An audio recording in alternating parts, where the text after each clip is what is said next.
Assalamualaikum warahmatullahi wabarakatuh. Semangat pagi anak-anakku semuanya. Sehat selalu ya. Masih dalam bab klasifikasi materi dan perubahannya, kali ini Ibu Puji Rahayu akan menjelaskan bagian yang terakhir, yaitu tentang 1. Sifat fisika dan sifat kimia, dan 2. Perubahan fisika dan perubahan kimia. Yuk kita mulai. Setelah melihat tayangan video ini, diharapkan kalian mampu 1. Menjelaskan sifat fisika dan sifat kimia benda, dan yang kedua, membedakan perubahan fisika dan perubahan kimia. Dalam kehidupan sehari-hari kita sering melihat perubahan zat atau perubahan materi. Perubahan materi atau zat itu ada yang langsung dapat kita amati, kemudian ada juga perubahan materi itu memerlukan waktu yang cukup lama untuk diamati. Perubahan yang langsung dapat diamati adalah peristiwa kembang api yang dinyalakan. Ledakan kembang api ini sangat erat kaitannya dengan reaksi kimia. Ledakan yang terjadi dan cahaya warna-warni ini adalah hasil dari reaksi perubahan kimia. Contohnya, natrium memberikan warna kuning, barium memberikan warna hijau, tembaga memberi warna biru, dan banyak lagi yang lainnya. Perubahan zat yang memerlukan waktu yang lama untuk diamati contohnya adalah pisang. Pisang ini pada awalnya hijau, kemudian membusuk lama-lama karena proses peningkatan antioksidan, yaitu karena klorofil pada pisang mulai terpecah menjadi antioksidan. Antioksidan dalam pisang akan teroksidasi akibat udara di sekitar. Oleh karena itu, semakin lama dibiarkan, maka akan semakin coklat pisangnya hingga akhirnya membusuk. Sifat materi di alam itu dibagi menjadi 2, yaitu sifat ekstensif dan sifat intensif. Sifat ekstensif itu berhubungan dengan massa zat dan volumenya, sedangkan sifat intensif itu akan dilihat dari sifat fisika dan sifat kimianya. Dan kali ini kita akan belajar sifat intensifnya, yaitu sifat fisika dan sifat kimia. Sekarang kita akan bandingkan sifat fisika zat dan sifat kimia zat. Sifat fisika zat, yaitu sifat yang berkaitan dengan keadaan fisik suatu benda. Sifat-sifat fisika suatu materi antara lain: 1. Wujud benda, 2. Warnanya, 3. Sifat kelarutan, 4. Daya hantar listrik, dan 5. Kemagnetan.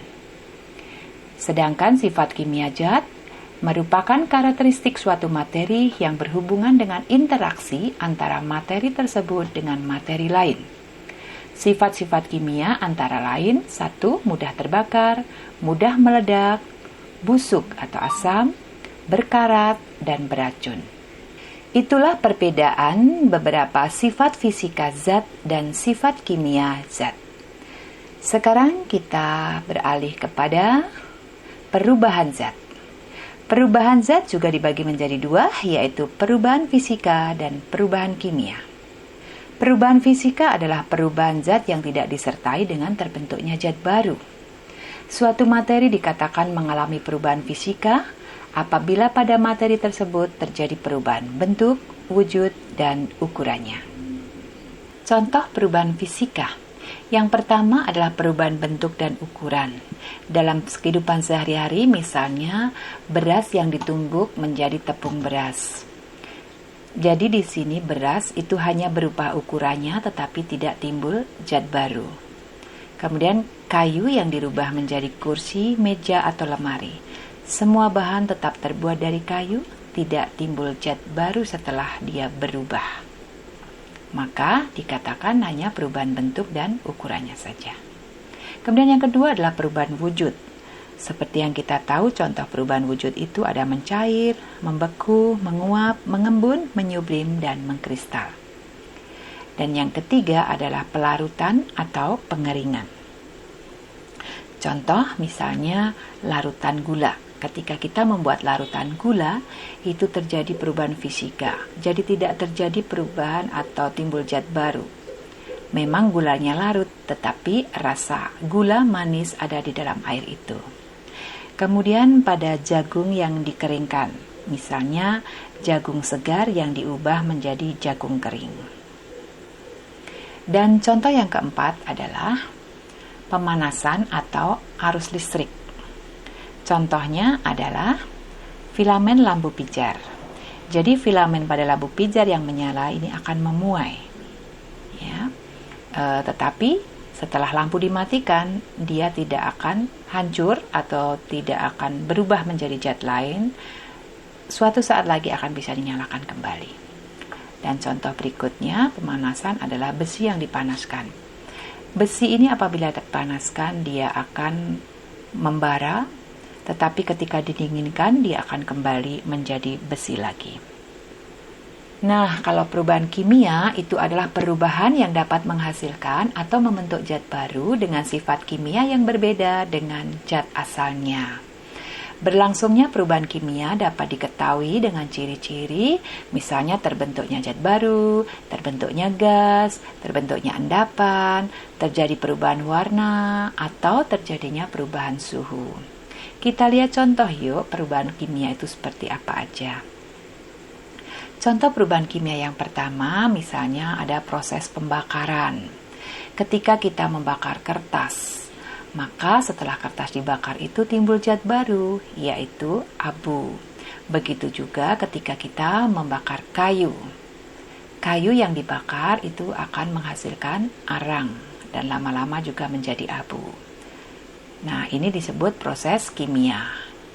Contoh kedua adalah proses peragian. Proses peragian misalnya singkong yang dibuat menjadi tape, susu menjadi keju, atau kedelai menjadi tempe. Mengapa disebut perubahan kimia? Kita ambil contoh misalnya singkong. Singkong ini sebelum dikasih ragi, maka rasanya tawar, kemudian bentuknya agak keras. Nah, setelah diberi ragi, kemudian disimpan, melalui proses fermentasi dibiarkan selama 2-3 hari. Setelah dibuka maka terjadi perubahan. Ini disebut perubahan kimia karena tape itu menghasilkan zat yang baru. Apa zatnya? Yaitu satu, dia rasanya menjadi manis. Juga ada alkoholnya, ada asam-asamnya ya. Kemudian juga teksturnya itu yang tadinya agak kenyal ketika menjadi tape itu menjadi lebih lembek. Begitu juga susu jadi keju dan kedelai menjadi tempe. Yang ketiga adalah proses kerusakan. Yang dimaksud proses kerusakan di sini contohnya adalah besi yang berkarat. Jadi besi itu kalau dibiarkan lama-lama dia menjadi berkarat. Zat barunya apa? Ya karat itu sendiri. Kemudian pembusukan itu juga termasuk proses kerusakan, termasuk perubahan kimia, ya, karena sudah timbul zat baru. Kemudian pelapukan kayu itu juga termasuk perubahan kimia. Contoh yang keempat adalah proses pencampuran zat. Misalnya, asam cuka plus soda kue itu akan menghasilkan karbon dioksida atau CO2. Ini kalian bisa buktikan di rumah kalau kalian punya cuka dan punya soda kue atau baking soda atau baking powder, kalian campur saja di dalam botol, kemudian botol itu ditutup dengan balon. Percampuran antara asam cuka dan soda kue itu akan menghasilkan gas. Nah, gas itu dia akan menuju ke atas, memenuhi ruangan. Nah, ketika botol ini dipasangin balon, maka gas CO2 itu akan menuju balon yang akhirnya dia akan meniup balon tersebut. Ini bisa dicoba, menarik sekali. Nah, di sini terjadi proses perubahan kimia. Nah, dari apa yang sudah Ibu sampaikan tadi, maka sekarang kita bisa melihat ciri-ciri perubahan fisika dan perubahan kimia. Perubahan fisika, cirinya adalah tidak terbentuk zat baru.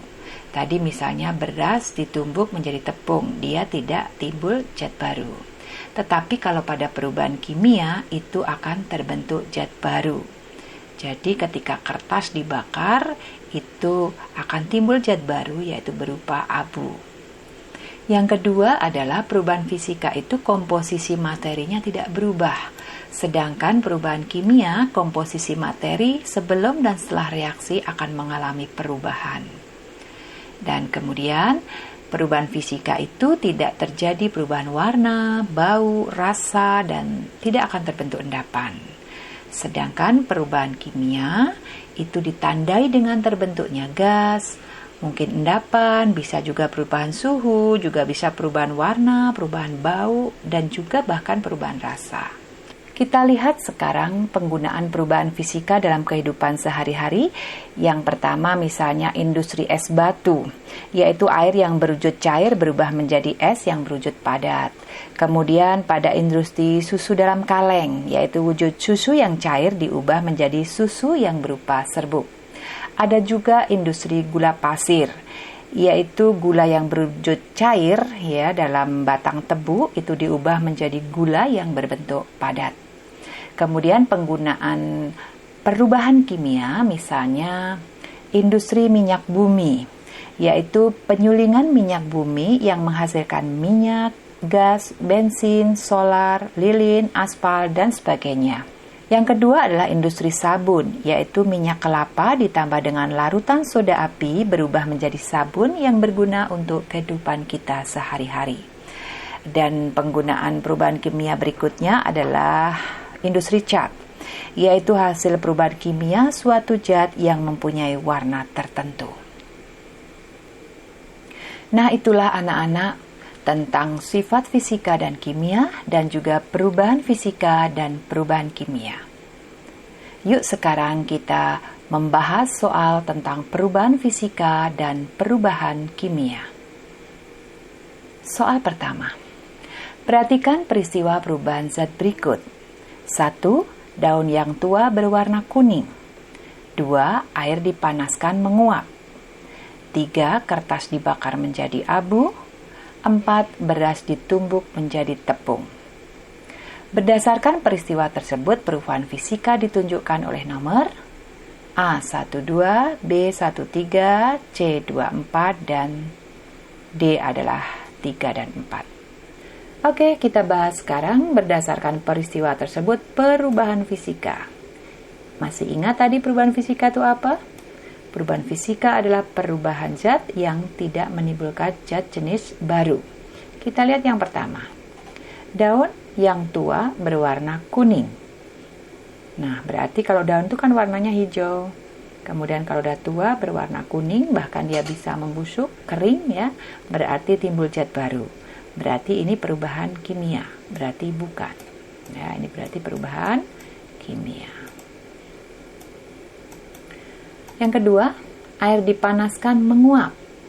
Ya, jelas. Berarti kalau air menguap itu tidak terjadi zat baru. Maka ini perubahan fisika. Oke, fisika. Nah, yang ketiga, kertas dibakar menjadi abu. Berarti peristiwa ini timbul zat baru. Apa zat barunya? Yaitu abu. Dan biasanya kalau sudah menjadi abu, cirinya itu tidak bisa dikembalikan lagi menjadi kertas. Tetapi kalau pada menguap tadi, peristiwa ini bisa dikembalikan menjadi air. Nah, jadi kertas dibakar menjadi abu termasuk perubahan kimia. Baik. Kemudian yang keempat, beras ditumbuk menjadi tepung. Beras yang ditumbuk menjadi tepung berarti dia tetap tepung beras tetapi hanya berubah ukuran. Berarti peristiwa ini merupakan perubahan fisika. Oke. Jadi sini kita tahu perubahan fisika ada pada nomor 2 dan nomor 4. Berarti pilihannya adalah C. Baik, kita lanjut ke soal berikutnya. Soal kedua, kelompokkan peristiwa di bawah ini ke dalam tabel menjadi kelompok perubahan fisika atau kimia. Kita lihat di sini ada 8 peristiwa perubahan zat. Kemudian kita disuruh mengelompokkan perubahan fisika atau kimia. Kita lihat yang pertama, kayu dibuat menjadi meja dan kursi. Berarti ketika kayu menjadi meja dan kursi, itu tidak disertai terbentuknya zat baru. Perubahan yang tidak disertai terbentuknya zat baru termasuk perubahan fisika. Jadi masuk ke dalam perubahan fisika. Baik, yang kedua, batu dipotong menjadi kerikil. Begitu juga batu ketika dipotong menjadi kerikil itu hanya berubah ukurannya menjadi lebih kecil, berarti tidak juga disertai terbentuknya zat baru, maka termasuk perubahan fisika. Baik, kita masukkan ke sini. Berikutnya adalah nasi menjadi basi. Apabila nasi sudah menjadi basi, maka sudah terjadi proses pembusukan. Kalau sudah terjadi proses pembusukan, berarti timbul zat baru. Maka nasi menjadi basi termasuk perubahan kimia. Kapur barus menyublim. Seperti tadi sudah disampaikan bahwa semua peristiwa perubahan wujud itu termasuk perubahan fisika. Baik. Kemudian berikutnya adalah singkong difermentasi menjadi tape. Tadi juga sudah dijelaskan, singkong difermentasi menjadi tape berarti timbul zat baru. Singkongnya menjadi manis, timbul alkohol, dan suhunya pun juga berubah menjadi lebih tinggi. Berarti ini merupakan perubahan kimia. Berikutnya kertas dibakar menjadi abu. Berarti timbul zat baru atau disertai terbentuknya zat baru yaitu abu. Maka kertas dibakar menjadi abu adalah perubahan kimia. Oke, baik, kita masukkan ke sini. Berikutnya adalah lilin meleleh saat dipanaskan. Ketika lilin meleleh saat dipanaskan, dia terjadi proses mencair dulu. Setelah apinya mati, maka lilin itu tetap lilin, berarti tidak disertai terbentuknya zat baru. Berarti ini termasuk perubahan fisika, betul. Nah, berikutnya yang terakhir adalah pembakaran kembang api. Pembakaran kembang api setelah selesai dibakar, maka timbul zat baru, yaitu berupa arang. Maka pembakaran kembang api termasuk perubahan kimia. Betul, baik. Jadi dari data itu tadi, maka kita bisa menjawab bahwa yang termasuk perubahan kimia adalah nasi menjadi basi, singkong difermentasi menjadi tape, kemudian kertas dibakar menjadi abu, dan pembakaran kembang api.